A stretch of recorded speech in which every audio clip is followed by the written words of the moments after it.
So, good evening. Welcome everyone to this performance in the form of an experiment, or experiment in the form of a performance, which is part of an artistic research project called Rhopophony. I will explain in just a second what this kind of enigmatic word means. But first of all, I am Lucia Del Rico, and here is my good friend and collaborator, Luca Piovesan. So the first thing I would like to say to you all about this experiment is that we are presenting a strategy that I have been using for many years in artistic research, namely to make my own starting field of practice, which in this case is music performance and music composition, react with a practice that is other to it. In this case, a practice that comes from painting, a historical practice that is still life. Now, I'm sure you are, most of you are familiar with this practice, but just some examples of still life from Hirschmoder Museum in Oxford. And this strategy has to do with my my vision of artistic research, in which artistic research has to do away with commonsensical approaches in the starting practice. Of course, our own commonsensical approaches, but also culturally shared commonsensical approaches, and even the resistances that modes of inscriptions, media themselves impose upon creativity and imagination. So this whole project started very simply from a very simple intuition, and my decision to explore an interest that I had been nurturing for many years in still life, but not really exploring, and asking myself, is it possible to derive some operative tools, some concepts from this historical practice and apply them to music?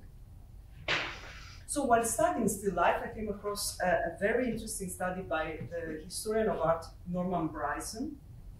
The study is called Looking at the Overlooked, where Bryson makes some fundamental points. First of all, he proposes the concept of rhopography, and here you understand where this word comes from, which is a Greek-derived word which means the portrayal of trivial and humble things, of everyday objects, as opposed to megalography, which would be the portrayal of big events, famous characters, and so on. Then Bryson underlines some incredibly powerful aesthetico-political implications of the practice of rhopography. First of all, the fact that rhopography portrays subjects that virtually every single human being on the planet relates to. So, whereas it's very difficult to think of humans not relating to pottery in their everyday life, it's really impossible not to think of humans relating to food in their everyday life. Secondly, still life interrogates the viewer on a fundamental question, namely, where is man? So you notice in still life that there is almost all the time a constant and uncanny absence of the human presence. Whereas at the same time, and paradoxically so, the human is strongly present, both as a consumer and fabricator of these objects, but also taking a step back as a consumer or fabricator of art, as a painter or as a viewer. So there is this paradoxical presence and absence of man all the time. But the most crucial point that Bryson makes, and it was the most inspirational for this project you are witnessing today, actually its first live instantiation, which is very exciting. The third point he makes is that still life makes visible objects that are not meant for sight. So of course all these objects have very strong aesthetic properties. They are of course visible, but by reiterating our relationship to them day after day after day, we lose sight of them. They become overlooked. So how do we relate to such objects? Bryson says, of course we know them, we know very well, we single them out, we ontologize them, but we ontologize them through their weight. Yeah? So by lifting every single day, for example, a cup of coffee, I know exactly what it is. I give it an ontological status. Yeah. So I might, if I by chance had to lift another object, I suddenly knew through this corporal relation what it is and what it is not.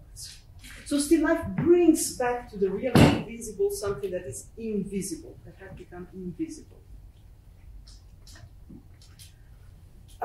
Thus, to summarize, Rhopography has been asking now for really millennia, because this practice goes back to the start of Western art, of Western visual art, some questions that today have acquired a new kind of urgency. For example, what deserves to be represented? Or what is the position of man in relations to objects? And ultimately, what is the position of man in its environment, in the world? So, how do we come now from Rhopography to Rhopophony? So Rhopophony would be the portrayal or the sonification, the attention given to trivial and humble sounds. Yeah? So as soon as I say it, you realize that, of course, the concept is new. I coined it after this Greek word, but it does not come in a void. Of course, it links back to a tradition which is very long, it's more than 1 century long in Western art music, and goes back to, I'll name the usual suspects, such as Luigi Russolo, Edgar Varese, Pierre Schaeffer, John Cage, becoming a compositional topic in composers that place the listening act at the center of their compositional activities, such as the late Luigi Nono, late in the late period of Luigi Nono, Helmut Lachermann, Morton Feldman, Salvatore Sciarrino, and of course many others are thinkable. And this tradition continues then in the attention of new generations for practices such as field recording or sampling, but also sound art as a kind of even other of music. So what is the original contribution of Rhopography? And here we also link to what you just heard.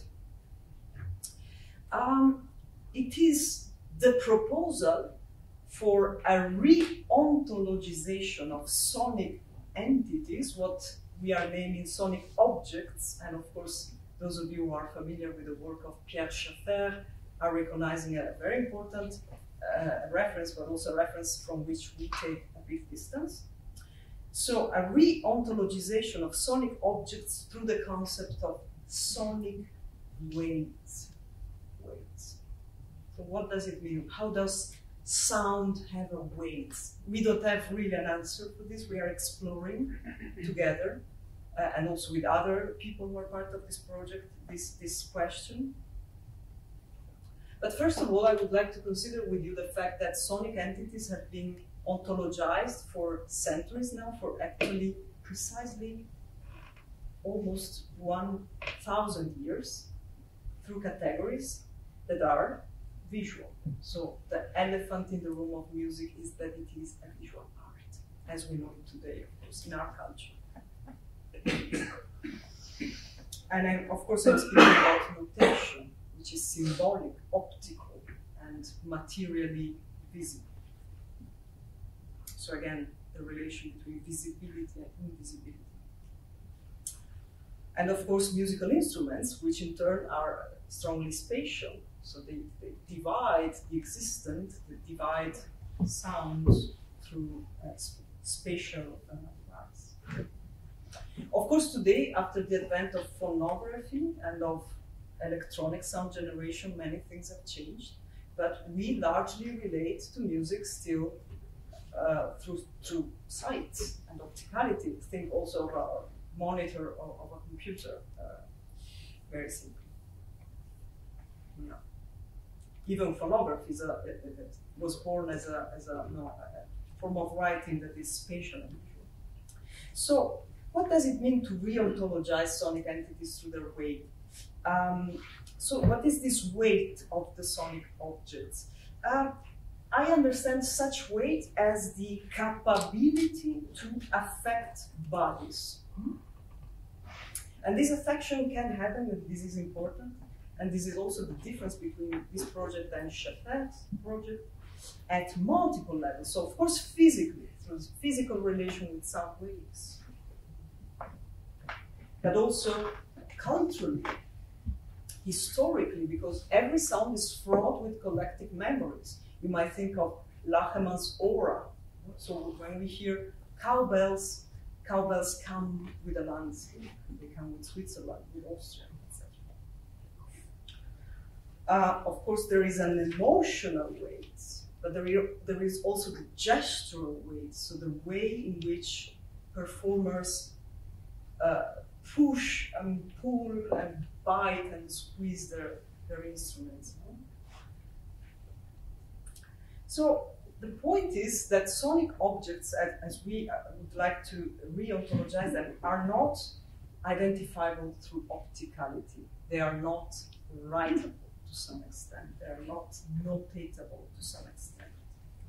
So we ask ourselves how the same object could be notationally always different, but still maintain the same weight, as if I'm lifting this cup many times. Every time I look at it, it's of course different, but the weight is always the same. So objects have to be serial. Every object is a series of objects. This is very important. So this is an ontology which is iterative as well. Okay, so maybe with the help of Luca, we can come to be bit more practical and give some examples of how we came actually also in a collaborative process. We came to build, to invent some objects. So to keep the parallel with still lives, I gave also to Luca first task, so to speak, to fabricate some objects as a performer. And then we will explain how we composed these objects throughout time. Yeah, so to me, good afternoon everybody, first of all, and thanks for coming. So to me, choosing this object has been quite a challenge because Lucia has explicitly asked me to choose some object, not based on the sound, but based on some idea of both daily contact with the instrument and this concept of weight she's explaining. So as a performer and musician in general, I always think of sound like being the direction of what I do on the instrument and being my drive. While this, it's quite a specific, different choice. It's like being a painter to choose which lemon, which apple to put on the center of your canvas, and how do you look at it. So the simplest way to think about it, to me, was a physical movement. So this is like my daily contact with the instrument, with the accordion, which is also a very tactile instrument. So the idea was to think of some gestures I do sometimes disconnected from the sound, just because they are here in the instrument. So the first one that I think you heard it several times during the piece, it's this, just the air sound.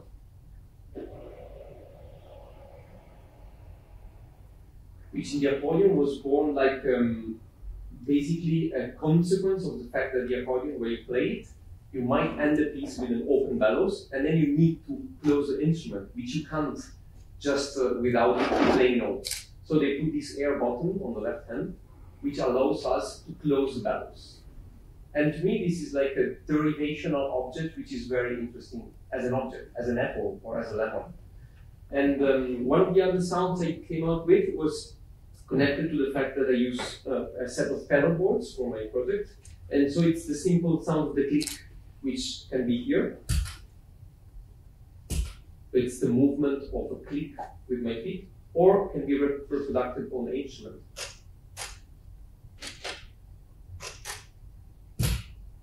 With the relation between these three objects and movements. Another one, which is a bit more sonic, it's the whammy pedal. It's a pedal quite known for electric guitar players, which you can already hear in my voice. And it's this.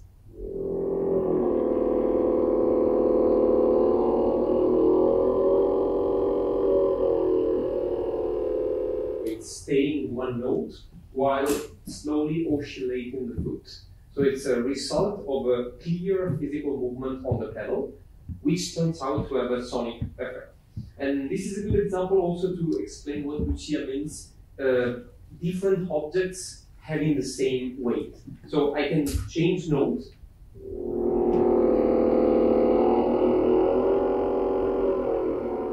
Or this.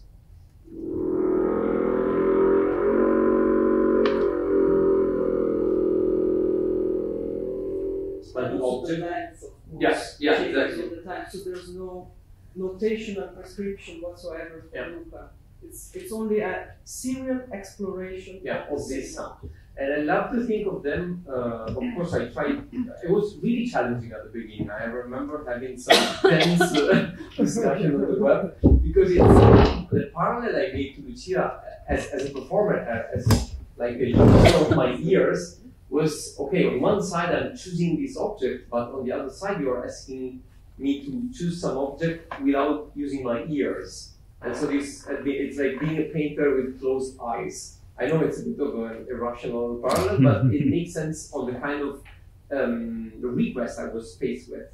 And of course then something very interesting happened, which is the way we started to position objects and give form to it, which is yes, actually that's a very important point, because we asked ourselves how to organize these objects throughout time. And actually, in this respect, it's a very important impact that the practice of still life had on my musical imagination, because one of the directions of this project is the suspension of teleological temporality. So this idea that, however refined, well, let's say, of course, this theme is not new in composition, but it's always been faced from one single perspective, which is almost, I would say, the perspective of the listener.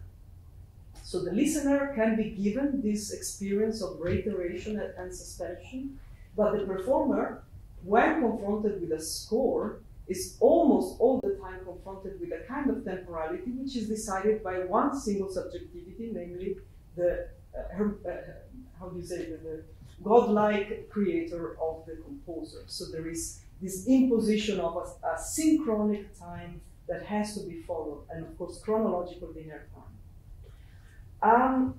So again, we made this commonsensical approach to the time of music react with painting, and with this common ground that I find very interesting between music and painting, that both are time-based art and not only music. So of course painting creates temporality. In a very banal sense, you can decide, creates a temporality, but invites the viewer to participate in the creation of this temporality. In a very banal way, by deciding how long you stay in front of a painting, but of course being guided by the weight, again, of the lines, of the colors, of the objects, of the bodies of the painting, to reiterate some movements and to stay with some objects more prominently than others. Yeah?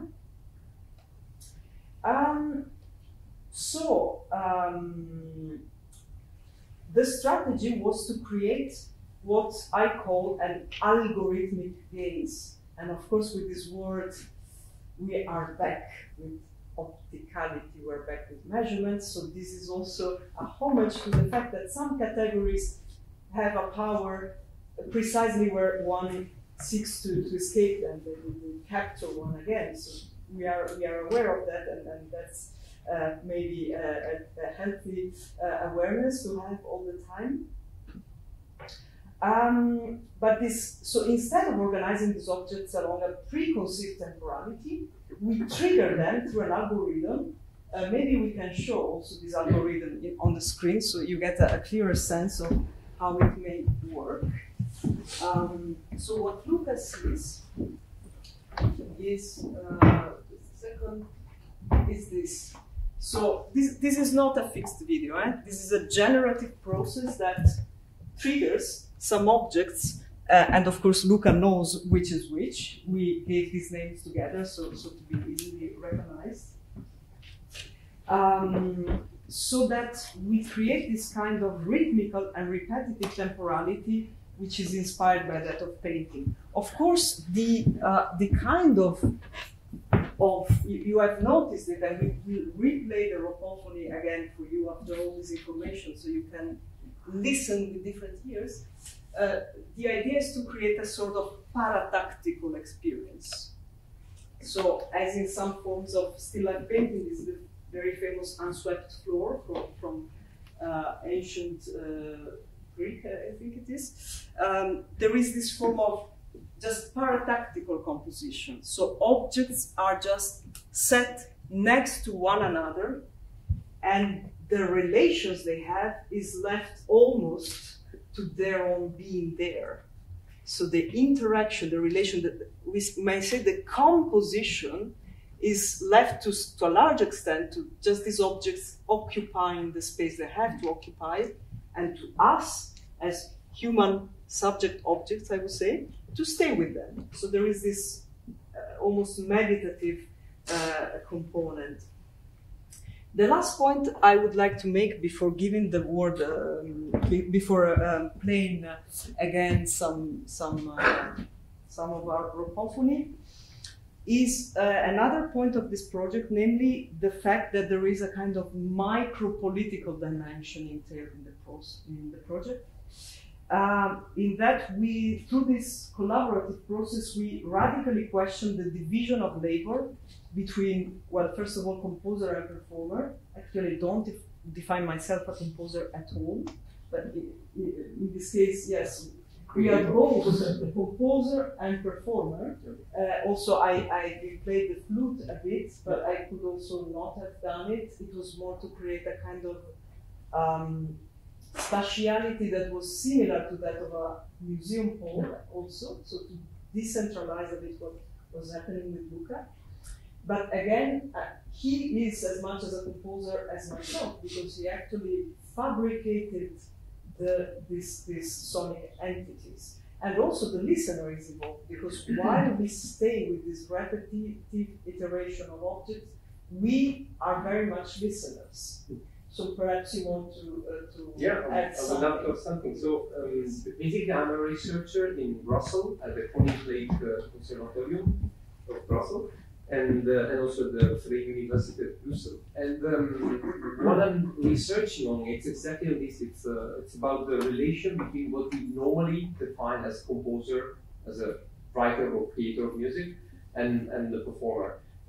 Which might sound cliché to somebody, but it's not at all. It's really the way that still a big part of classical and contemporary music is produced and put in the market. And I really want to use this market term. When we buy a CD, you will have a list of playlists with the name of the composer, and the name of the performer will be hidden somewhere in the booklet. If you open any YouTube video for contemporary music, it will be linked to the name of the composer. If you go to a concert, there will be the name of the composers for each piece, and the name might be of the ensemble somewhere. It's not explicitly stated at the same level of the composer. But to my experience, since I've been collaborating quite a lot, and luckily with this quite uncommon instrument, I've been collaborating quite a lot with composers, and to my experience, the final creation is always a collaboration. It's always a co-creative process. And I'm really interested in this process. It's the moment of the co-creation, co-collaboration between these two elements. And I'm really interested in also in this blurred space between the two. And to make it even harder in a way, I'm explicitly using this instrument, which is an accordion, which is not at all known in the composer world, or quite, I mean, for sure, far less than a violin or a piano or a guitar. And to make it even harder, I'm using a set of pedal boards, which in a way put the composer even farther from an instrument. So they have no idea what will happen when I play this button and click that pedal, because you can't know it. You need to have an accordion to try it on your own. While it's much easier to access, for example, a piano. So you can always rehearse something as a composer on a piano, decide something, or on a guitar, and then write a score out of it. So I really want to have this separation between the two, which creates actually an integration and a co-creative moment. And so I'm exploring several cases during my research process at the conservatory.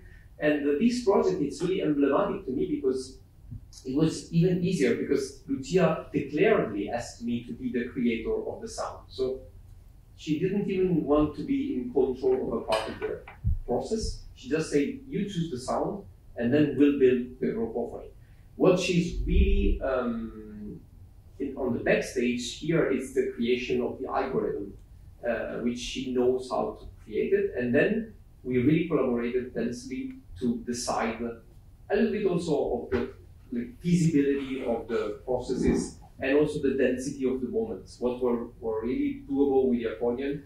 You might see that sometimes there's 4 objects at the same time, plus a red background. So the red is the air, which means that I have to sum up 5 elements in total, and some of them were like not really playable at the same moment with the instrument. So we had to like fine-tune the algorithm.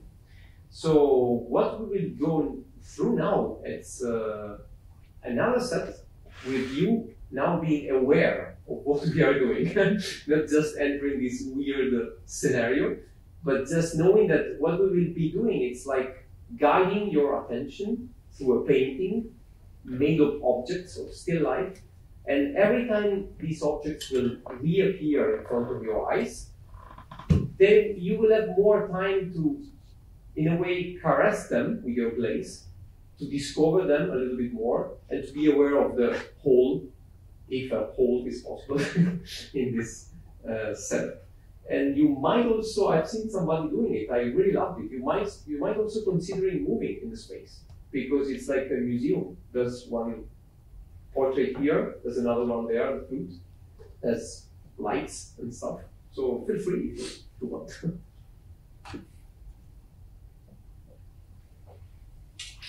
And at the end of it, there will be a space for questions and answers.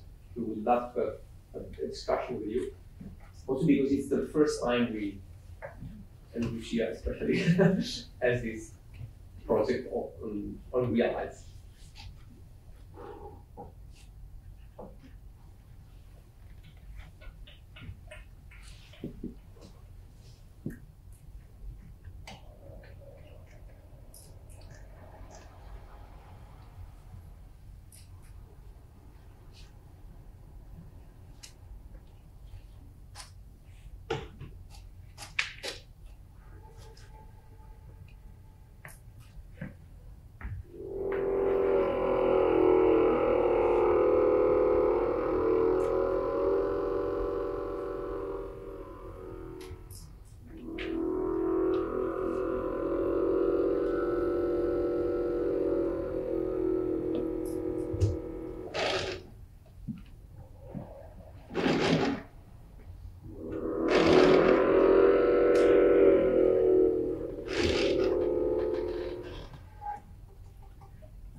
So while we leave these quotes from authors that have contributed with their thoughts to our artistic developments, namely Norman Bryson and philosophers Levi Bryant and Ryan Harman, if you want to know more about this, we can discuss.